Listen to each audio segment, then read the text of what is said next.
In this video, I want to show you how you can do a refund on Shein.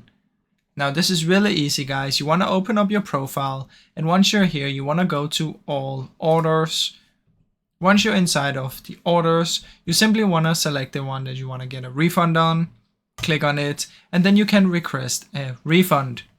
Now usually to get refunds, you must either do a cancellation of an order or you want to return an order. So if you want to cancel the order, which means before the item has been shipped, you can cancel it here and you'll get a refund. Now, if the item has already been shipped, then you need to do a return. And once the item has been returned, you will then get your refund. So come into your orders, find the order, either cancel it and get the refund, or return it if it has already been shipped and then get your refund. Now, I really hope this video helped you. If it did, please leave a like and subscribe, as it helps me out a ton. Thank you so much for watching.